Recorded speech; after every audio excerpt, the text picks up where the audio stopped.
গল্পের শুরুতেই আমরা একটি সমুদ্র তীর দেখি, যেখানে একটি মাছ লড়াই করছে। এই মাছের পিছনে লুকিয়ে আছে এক রহস্য, যা আমরা ছবির একেবারে শেষে জানতে পারব। একটি ছেলে মাছটির কাছে অদ্ভুত ভঙ্গিতে নাচছিল। নৌকায় বসে থাকা এক বৃদ্ধা মহিলা মাছটির দিকে বর্ষা ছুঁড়ে মারেন, আর সেটাতেই মাছটি মারা যায়। এই বৃদ্ধা মহিলা আর ছেলেটির মধ্যে একটি গভীর সম্পর্ক রয়েছে, যা আমরা ধীরে ধীরে সিনেমা চলাকালীন বুঝতে পারব। মাছটি মারা যেতেই দুজন লোক সাইকেল চালিয়ে সমুদ্র তীর পার হয়ে যায়। সেখানে মোখাই নামে একটি ছেলে আছে। সে কিছু লোককে ডাব্লিউ ভাইয়ের বিরুদ্ধে উত্তেজিত করার চেষ্টা করছিল। লোকগুলো ধীরে ধীরে একসাথে এগিয়ে যাওয়ার কথা বলে। কিছুক্ষণ পর আমাদের ডাব্লিউ ভাইকে দেখানো হয়। সে সমুদ্র তীরে মাছের ব্যবসার সাথে জড়িত, তবে পাশাপাশি অনেক অবৈধ কাজেও যুক্ত। ডাব্লিউ ভাইয়ের ব্যবসা মদন হালদার নামে একজনের মাধ্যমে পরিচালিত হয়। মদন হালদার এই এলাকার নেতা। ডাব্লিউ ভাই মদনকে বলে মন্দার আর বাঁকাকে ডেকে মোখাইকে শেষ করতে। তখন মদন বলে, আগে তো জোড়াবাদীকে মন্দারকে দেওয়ার কথা বলা হয়েছিল, এখন আমাকেও দাও। ডাব্লিউ ভাই উত্তর দেয়, আমি ওকে সেটা দেব না, তাই এখনও দিইনি। ঠিক তখনই ডাব্লিউ ভাইয়ের ছেলে সেখানে আসে এবং রেগে মদ খাওয়ার জন্য টাকা চায়। ডাব্লিউ ভাইয়ের পরিবারে তার স্ত্রী আর ছেলে রয়েছে। ছেলেটির নাম মানসা। সে খুব রাগী। তার রাগের কারণ হল সে কখনোই তার বাবার ভালোবাসা পায়নি। তার বাবা সবসময় ব্যবসা আর মহিলাদের নিয়ে ব্যস্ত থাকে। এরপর আমরা মান্দারকে দেখি। মান্দার হল ডাব্লিউ ভাইয়ের ডান হাত। সে ডাব্লিউ ভাইয়ের সব অবৈধ ব্যবসা সামলায়, কিন্তু মান্দার শারীরিকভাবে প্রতিবন্ধী, আর এ কারণে তার স্ত্রীর সাথে প্রায় ঝগড়া হয়। এই কারণে তার স্ত্রী লেলি ডাব্লিউ ভাইয়ের সাথে অবৈধ সম্পর্ক গড়ে তোলে। মান্দার এ বিষয়ে কিছুই বলে না। এক রাতে লেলি মান্দারের সাথে গল্প করছিল। তখন ডাব্লিউ ভাই ফোন করে মান্দারকে বলে, তোমার ছোটবেলার বন্ধু ডানা গজাচ্ছে, তাকে পথ থেকে সরিয়ে দাও, বাঁকাকেও সাথে নিয়ে যেও। পরের দিন মান্দার বাঁকাকে ফোন করে সব খুলে বলে। তারপর আমরা মোখাই আর একটি ছেলেকে দেখি। ছেলেটি চলে গেলে মোখাই একা থাকে। তখন মন্দার আর বাঁকা সেখানে এসে মোখাইকে বলে, চলো সমুদ্র তীরে বসে মদ খাই, অনেক দিন একসাথে মদ খাওয়া হয়নি। মোখাই প্রথমে রাজি হয় না, পরে রাজি হয়। আসলে সেদিন মোখাই একটি বক্তৃতা দিয়েছিল, যেখানে সে ডাব্লিউ ভাইয়ের বিরুদ্ধে কথা বলেছিল। সেই কারণেই ডাব্লিউ ভাই তাকে হত্যার পরিকল্পনা করে। মোখাইকে সমুদ্রের মাঝখানে নিয়ে গিয়ে হত্যার চেষ্টা করা হয়, কিন্তু মরার আগে মোখাই বলে, মন্দার তুমি কত বড় বোকা। যে লোকের পুরো গেলপুরের রাজা হওয়ার ক্ষমতা আছে, সে ডাব্লিউ ভাইয়ের পোষা দাস। তারপরও মন্দার তার শৈশবের বন্ধুকে হত্যা করে সমুদ্রে ফেলে দেয়। অন্যদিকে মানসা সমুদ্র তীরে হাঁটছিল। হঠাৎ সে একটি মেয়ের হাসির শব্দ শোনে। কাছে গিয়ে দেখে মদনবাবুর ছোট বোন লক্ষণী ফ্যান্টুদের সাথে কথা বলছে। আসলে মানসা লক্ষণীকে খুব পছন্দ করত, তাই সে রেগে গিয়ে মদনবাবুকে কিছু কঠিন কথা বলে। এদিকে মন্দার আর বাঁকা রাতে শহর থেকে ফিরছিল।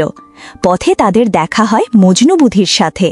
মন্দার যখন মজনুকে 100 টাকা দেয়, তখন সে বলে, তুমি এটাও ফেরত পাবে, তুমি 50 দাও, তুমি 50 দাও। এরপর তারা ডাব্লিউ ভাইয়ের বাড়িতে যায়। সেখানে ডাব্লিউ ভাই আর মদনবাবু মদ খাচ্ছিল। ডাব্লিউ ভাই মন্দার আর বাঁকাকে 100 টাকা দেয়। দুজনেই অবাক হয়ে একে অপরের দিকে তাকায়, কারণ মজনুর কথা সত্যি হয়েছিল। ডাব্লিউ ভাই নিজের চেন খুলে মন্দারকে দেয় আর বলে, এটা লেলিকে দিও। সেই রাতেই মদনবাবু মন্দারকে ফোন করে বলেন সুতাহাটি নামের জায়গায় কয়েকদিন লুকিয়ে থাকতে, কারণ গ্যালোপুরে একজন নতুন অফিসার এসেছে। মদনবাবু মন্দারকে লুকিয়ে থাকতে বলেন, যাতে মোখাইয়ের হত্যার মামলায় তাকে গ্রেফতার করা না হয়। অন্যদিকে মোখাইয়ের কোনো খোঁজ পাওয়া যাচ্ছিল না, কিন্তু যখন তার সাইকেল পাওয়া যায়, তখনই পুলিশকে খবর দেওয়া হয়। নতুন অফিসারের নাম মুকাদ্দার ব্যানার্জি। তিনি তদন্ত শুরু করেন। এই অফিসার ছিলেন অদ্ভুত স্বভাবের মানুষ। টাকার প্রতি তার কোনো লোভ ছিল না, তবে তার একমাত্র দুর্বলতা ছিল নারী। এরপর আমরা দেখি মোখাইয়ের মৃতদেহ সমুদ্র তীরে পড়ে আছে। এখানে মজনু বুধির ছেলে সমুদ্রে ঝাঁপিয়ে পড়ে মোখাইয়ের সাইকেলের চাবি খুঁজে পায়। এদিকে মন্দার একটি খারাপ স্বপ্ন দেখে ঘুম থেকে ওঠে। অন্যদিকে জোড়াফেরিতে মানুষ বিক্ষোভ করছে। তাদের আন্দোলনের মূল দাবি হল মোখাই হত্যার সঠিক তদন্ত করা। ডাব্লিউ ভাইয়ের মাছের ব্যবসার সবচেয়ে বড় কেন্দ্র জোড়াফেরিতেই অবস্থিত। সেখানেই নতুন পুলিশ অফিসার মোকাদ্দার আর মদনবাবু বসে গল্প করছিলেন। তারপর মনসা সেখানে এসে লোকজনের সঙ্গে মারামারি শুরু করে। সে তাদের উপর হাত তুলতে থাকে, কিন্তু মদনবাবু এসে তাকে শান্ত করেন। এদিকে মন্দার সুতাহাটির একটি দোকানে বসে খাচ্ছিল। তখন তার চোখ পড়ে একটি পোস্টারের ওপর, যেখানে একজন কবিরাজ ভেষজ ডাক্তারের নম্বর লেখা ছিল। মন্দার গোপনে পোস্টারটি ছিঁড়ে নেয়, কারণ সে নিজের শারীরিক সমস্যার সমাধান খুঁজছিল। অন্যদিকে মনসা ডব্লিউ ভাইয়ের কাছে এসে বলে, আমি ব্যবসা দেখাশোনা করব, তুমি বাঙ্কা আর মদনকে খুব বেশি গুরুত্ব দিয়েছ, তাই তারা যখন ইচ্ছা আমাকে অপমান করে। এই কথা শুনে ডব্লিউ ভাই রাগে তার ছেলে মনসাকে সেখান থেকে তাড়িয়ে দেয়। এরপর ডব্লিউ ভাই জোড়া ফেরিতে গিয়ে ব্যবসার দায়িত্ব ফ্যান্টুসের হাতে তুলে দেয়। ফ্যান্টুস সঙ্গে সঙ্গে বাঙ্কাকে ফোন করে খবর জানায়, আর বাঙ্কা তখন মান্দারকে এই কথা বলে। খবর শুনে মান্দার হেগে যায়, কারণ সে ভেবেছিল জোড়া ফেরির দায়িত্ব সেই পাবে। অন্যদিকে ডব্লিউ ভাই বাড়ি ফিরে এসে লেলির সঙ্গে ফোনে কথা বলছিল। তখন তার স্ত্রী এই কথা শুনে ফেলে।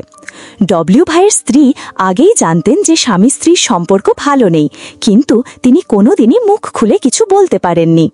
এরপর একটি রাতের দৃশ্যে আমরা দেখি ডব্লিউ ভাই আর লেলি ঘনিষ্ঠ হচ্ছে। লেলি তখন ডব্লিউ ভাইয়ের কাছে একটি সন্তানের জন্য অনুরোধ করে, কিন্তু ডব্লিউ ভাই তা প্রত্যাখ্যান করে। সে বলে, আমি তোমাকে সবকিছু দিতে পারি, কিন্তু সন্তান দিতে পারবো না, কারণ আমার ইতিমধ্যেই একটি পরিবার আছে। কিছুক্ষণ পর লেলি মান্দারকে ফোন করে এবং তাকে ডাক্তারের সঙ্গে দেখা করতে বলে। পরের দিন মান্দার পোস্টারে লেখা ঠিকানায় গিয়ে ডাক্তারের সঙ্গে দেখা করে। এদিকে ডব্লিউ ভাইয়ের স্ত্রী লেলির কাছে এসে তাকে খারাপভাবে বকাঝকা করে চলে যান। তার চলে যাওয়ার পর মান্দার লেলিকে ফোন করে জানায় যে ডাক্তার তাকে ওষুধ দিয়েছেন। তখন লেলি মান্দারকে বলে, আমি যদি তোমাকে কাউকে হত্যা করতে বলি, তুমি কি করবে? মান্দার জিজ্ঞেস করে, কেন, কি হয়েছে? লেলি উত্তর দেয়, তুমি কখন আসবে? মান্দার বলে, আমি আগামীকাল সকালে আসব।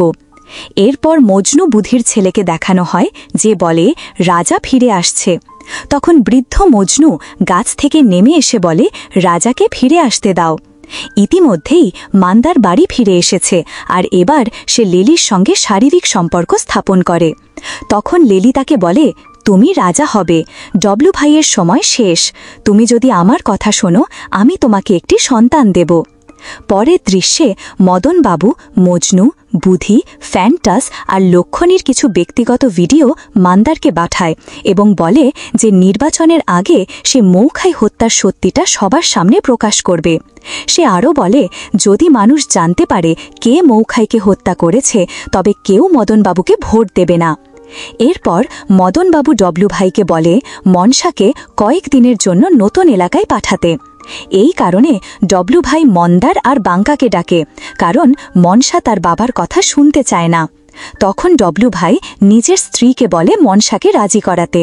এদিকে লেলি আর মন্দার একসাথে একান্ত সময় কাটাচ্ছিল। ঠিক তখনই বাঁকা এসে মন্দারকে ডাক দেয়। লেলি বাঁকাকে ভেতরে আসতে বলে, কিন্তু বাঁকার চোখ পড়ে লেলির দিকে, যে শুধু একটি পেটিকোট পরেছিল। এখানে লেলিও বাঁকাকে প্রলুব্ধ করার চেষ্টা করে, যেন সে তার প্রেমে পড়ে, কিন্তু বাঁকা মাথা নিচু করে চুপচাপ দাঁড়িয়ে থাকে। তারপর যখন মন্দার আর বাঁকা ডব্লু ভাইয়ের বাড়িতে পৌঁছায়, তখন ডব্লু ভাই মন্দারকে মনসাকে সুতাহাটির বাড়িতে নিয়ে যাওয়ার দায়িত্ব দেয়। ডব্লু ভাইয়ের জোড়াজুড়িতে মন্দার আর মনসা রাতে মোটর বাইকে বের হয় এবং পথে একটি দোকান থেকে মদ কেনে।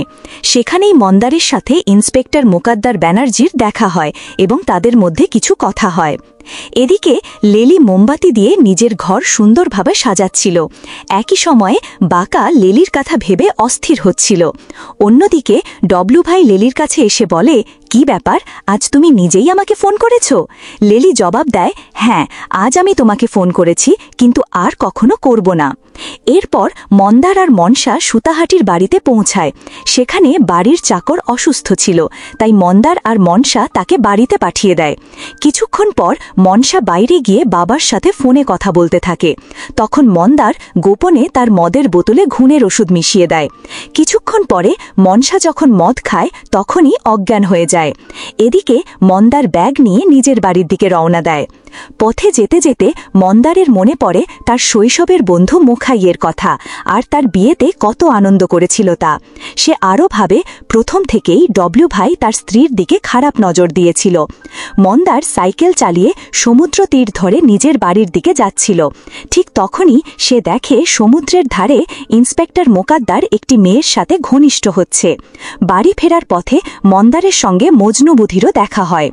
এদিকে মন্দারের বাড়িতে ডব্লিউ ভাই বিছানায় শুয়েছিল। মন্দার যখন বাড়িতে ঢোকে তখন সে দেখে ডব্লিউ ভাই তার স্ত্রীকে সঙ্গে নিয়ে আছে।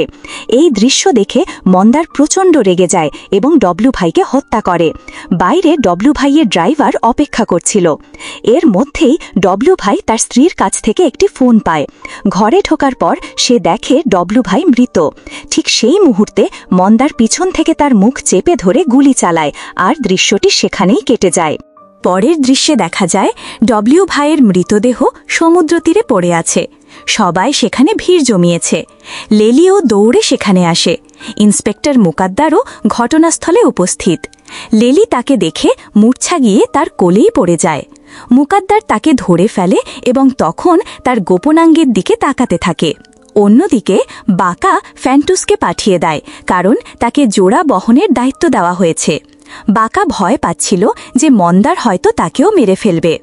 ডব্লিউ ভাইয়ের স্ত্রী তখন মদনকে বলে মনসাকে যেন এই এলাকায় না আনা হয়, কারণ তার স্বভাব খুব হিংস্র এবং নির্বাচনের আগে সে ঝামেলা করতে পারে। এই কারণে মনসাকে দূরে রাখা হয়েছে। এদিকে মদন যখন মনসাকে ফোন করে তখন সে ধীরে ধীরে জ্ঞান ফিরে পায়। আসলে মন্দার মনসার মদের বোতলে এমনভাবে ঘুমের ওষুধ মিশিয়ে দিয়েছিল যে সে ঘর থেকে বের হলেও কোনো প্রতিরোধ করতে পারবে না। পরে মন্দার তাকে বলে আবার সেই বাড়িতে গিয়ে ঘুমাতে। তখন মনসা মন্দারকে জাগিয়ে বলে মন্দার, কেউ আমার বাবাকে মেরে ফেলেছে। মন্দার তাকে বলে আমাকে 2 দিন সময় দাও, যে ডব্লিউ ভাইকে মেরেছে আমি নিজেই তাকে মেরে ফেলব। এদিকে বাকা ফ্যান্টুসদের বাসে তুলে দেয়। গ্যালোপুরের জোড়াফেরিতে কর্মরত লোকেরা কিছুক্ষণ নীরবতা পালন করে। অবশেষে ফেরির দায়িত্ব মন্দারের হাতে তুলে দেওয়া হয়। এখানে মজনু বুধির ভবিষ্যৎবাণী সত্যি হয়। মন্দারই রাজা হয়ে ওঠে। কিছুক্ষণ পর মান্দার ইন্সপেক্টর মুকাদ্দারের কাছে যায়, কারণ ইন্সপেক্টর মুকাদ্দার তাকে ডেকেছিলেন। মুকাদ্দার মান্দারকে বলেন যে তিনি জেনে গেছেন মান্দারই খুন করেছে। তিনি ঘুষ হিসেবে মান্দারের কাছে লাইলিকে চান।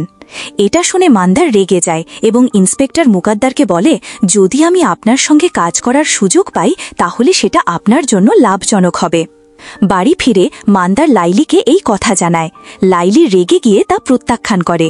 তখন মান্দার রেগে বলে তুমি আগে ডব্লু ভাইয়ের সঙ্গে রাত কাটিয়েছিলে আর আমি কিছু বলিনি। আজ আমার কথা শোনো, তুমি নিজেই চেয়েছিলে আমি গ্যালপুরের রাজা হই, তাই এখন তোমাকেও বসের কথা শুনতে হবে। রাতে মদনবাবু ইন্সপেক্টর মুকাদ্দারকে তার বাড়িতে ডিনারের জন্য ডাকেন। ডিনার শেষ হলে বাইরে বেরোনোর সময় ইন্সপেক্টর মুকাদ্দার কনস্টেবলকে বলেন যেন সে মান্দারের দিকে একটু নজর রাখে। পরের দিন বাকা মদনবাবুকে মজনু বুধের কথা বলে। মদনবাবু বলেন তাদের তার সঙ্গে দেখা করা উচিত। রাতে তারা বাইরে যায় আর ওই সময় ফান্টুস লক্ষণের বাড়িতে আসে। একই রাতে ইন্সপেক্টর মুকাদ্দার লাইলির সঙ্গে সময় কাটাতে আসে। অন্যদিকে মান্দার মজনু বুধিকে ডাকতে আসে, কিন্তু বুড়ি সেখানে থাকে না। তার ছেলে তখন খেতে বসেছিল। মান্দার ছেলেটিকে জিজ্ঞাসা করে বুড়ি কোথায় বাছা? ছেলেটি বলে আমি বুড়ো নই। তারপর সে জিজ্ঞাসা করে তুমি কে? মান্দার তাকে জিজ্ঞাসা করে তুমি কি আমার সম্পর্কে জানো? ছেলেটি উত্তর দেয় আমি সব জানি, তুমি দুর্বল, তুমি রাজা নও, অন্য কেউ রাজা, আর সেই তোমাকে হত্যা করবে। মান্দার বলে আমাকে মারতে আসবে কে? ছেলেটি উত্তর দেয় তুমি শীঘ্রই জানতে পারবে, তুমি অবশ্যই মারা যাবে। মান্দার বলে আমাকে কে মেরে ফেলবে? আমি প্রথমেই সেই শয়তানকেই হত্যা করব। ছেলেটি জবাব দেয় তুমি হত্যা করতে পারবে না। মান্দার তখন বলে যদি তুমি বুড়িকে ফোন করতে না চাও তবে অন্তত আমার প্রশ্নের উত্তর দাও, তুমি আমাকে কবে মারবে, কবে সবকিছু হবে? ছেলেটি উত্তর দেয়, প্রথমে তোমার স্ত্রী তোমার মাথার ওপর চড়ে বসবে আর তুমি তার পায়ের নিচে পড়ে থাকবে। এই বলে সে পালিয়ে যায়। মান্দার ফিরে আসার পর তার সঙ্গে বাঁকা আর মদনবাবুর দেখা হয়। এর পরের দৃশ্যে যখন ফান্টুস রাতে তার প্রেমিকের সঙ্গে দেখা করতে আসে, তখন কনস্টেবল ইন্সপেক্টর মুকাদ্দারকে ফোন করে খবর দেয়। ইন্সপেক্টর মুকাদ্দার মান্দারকে এই তথ্য জানায়। সেই রাতে মান্দার ডব্লু ভাইয়ের ড্রাইভারকে হত্যা করেনি, বরং তাকে ফান্টুসকে খুন করার জন্য পাঠিয়েছিল। অন্যদিকে মদন আর বাঁকা যখন বাড়ি ফিরে আসে, তখন তারা শুনে ফান্টুসও ফিরে এসেছে। বাঁকা যখন মদনবাবুর বাড়ি থেকে ফান্টুসকে নিয়ে ফিরছিল, তখন ড্রাইভার ভুল করে ফান্টুসের বদলে বাঁকাকেই মেরে ফেলে। মান্দার তখন বসে মদ্যপান করছিল। হঠাৎ সে দেখে বাঁকা তার সামনে বসে আছে। মান্দার ভয়ে জলে পড়ে যায়, কারণ সে জানত বাঁকা তো মারা গেছে, তাহলে সে এখানে কিভাবে এলো? আসলে এটা তার মনের ভ্রান্তি ছিল। অন্যদিকে লাইলি রক্তমাখা চাদর ধুচ্ছিল। ডব্লু ভাইয়ের ভাইকে হত্যার পর লাইলির চোখে চাদরে বারবার রক্তের দাগ ভেসে উঠছিল। এর পরের দৃশ্যে দেখা যায় ডব্লু ভাইয়ের স্ত্রী ডব্লু ভাইয়ের ছবিতে ধূপকাঠি নিবেদন করছে। হঠাৎ সে রেগে গিয়ে ছবির দিকে ধূপকাঠি ছুঁড়ে মারে এবং ভোলাকে বলে ডব্লু ভাইয়ের ঘর খুলতে। ভেতর থেকে সে ডব্লু ভাইয়ের পিস্তল বের করে আনে। পরের দিন সকালে ড্রাইভার মান্দারের কাছে আসে এবং দেখে মান্দার অজ্ঞান হয়ে পড়ে আছে। ড্রাইভার তার মুখে জল ছিটিয়ে দেয়, তখন মান্দার জ্ঞান ফিরে পেয়ে উঠে বসে। ড্রাইভার মান্দারকে বলে যে সে ফান্টুসকে মারতে পারেনি আর এজন্য আন্তরিকভাবে ক্ষমা চাইছে। কিন্তু মান্দার তার কথা শোনে না, বরং একটি বোতল ভেঙে তার পেটে ছুরিকাঘাত করে। ড্রাইভার সেখানেই মারা যায়। অন্যদিকে মদন আর ফান্টুস মানসার বাড়িতে আসে। বাড়ির চাকররা তাদের সব কিছু বলে যে মানসা সেদিন মান্দারের কথা শুনে বাড়ি চলে গিয়েছিল। এটা শুনে মানসা কেঁদে ওঠে আর সবাই বুঝতে পারে যে ডব্লু ভাইকে আসলে মান্দারই হত্যা করেছে। মান্দার বাড়ি ফিরে দেখে লাইলি সেই একই চাদর ধুচ্ছে যেখানে ডব্লু ভাইকে মেরে ফেলা হয়েছিল। মান্দার জিজ্ঞাসা করে কি হয়েছে। লাইলি ভয়ে বলে চাদরে যতই ধোয়া হোক না কেন রক্তের দাগ উঠে যাচ্ছে না। তখন মান্দার তাকে ধমক দিয়ে বলে সে কি পাগল হয়ে গেছে, তারপর তাকে জড়িয়ে ধরে। অন্যদিকে মজনু বুধি তার ছেলেকে হত্যা করে, কারণ সে মান্দারকে রাক্ষসের কথা বলেছিল। ছেলেকে মেরে মজনু বুধি বলে মানুষের থেকে দূরে থাকা উচিত। কে জানে কখন একজন মানুষ আরেকজনকে খেয়ে ফেলবে। ক্ষুধার জন্য সবাই দোষী, বোকা মানুষই আসল রাক্ষস। এদিকে মান্দার তার স্ত্রীকে বলে আজ আমি মাটন খেতে চাই, তাড়াতাড়ি করে নিয়ে আসো, অনেক কিছু আনো, আমরা কাবাব বানাবো আর খাবো, খুব সুন্দরভাবে রান্না করব। তখন লাইলি বলে যদি রান্না ভালো না হয় তুমি কি করবে? তুমি কি আমাকে গুলি করবে? মান্দার হেসে তাকে জড়িয়ে ধরে। এরপর লাইলি কল্পনা করে ডাবলু ভাই বিছানায় বসে তার দিকে তাকিয়ে আছে। আবার মান্দার কল্পনা করে বাঁকা তাকে দেখছে। তারপর লাইলি মাটন আনতে যায়। ঠিক তখনই ডাবলু ভাইয়ের স্ত্রী লেলি পিস্তল নিয়ে মান্দারের বাড়িতে আসে তাকে খুন করার জন্য। মান্দারকে দেখে এসে পিস্তল তোলে, কিন্তু মান্দার তাকে ধরে ফেলে এবং তার উপর জোর খাটায়। আসলে ডাবলু ভাই আগে মান্দারের স্ত্রীর সঙ্গে সম্পর্ক করেছিল, তাই মান্দার প্রতিশোধ হিসাবে এবার ডাবলু ভাইয়ের স্ত্রীকে জোর করে। এ দৃশ্য দেখে মজনু বুধির ছেলে জোরে হেসে ওঠে। মান্দার তাকে তাড়াতে গিয়ে হঠাৎ দেখে লাইলি তার পেছনে দাঁড়িয়ে আছে। অন্যদিকে মদনবাবুর বোন দুপুর 2টার সময় ইন্সপেক্টর মোকাদ্দারকে আসতে বলে, কারণ তখন বাড়িতে কেউ থাকবে না। মান্দার দুপুরের খাবার খেয়ে ঘুমাতে যায়। লাইলি কাজ শেষ করে ডাবলু ভাইয়ের রক্তমাখা চাদর নিয়ে যায়। ঘুমের মধ্যে মান্দার মৃত মানুষের স্বপ্ন দেখে। ঘুম ভেঙে যায়। তখন সে লাইলিকে খুঁজতে থাকে, কিন্তু তাকে কোথাও পায় না।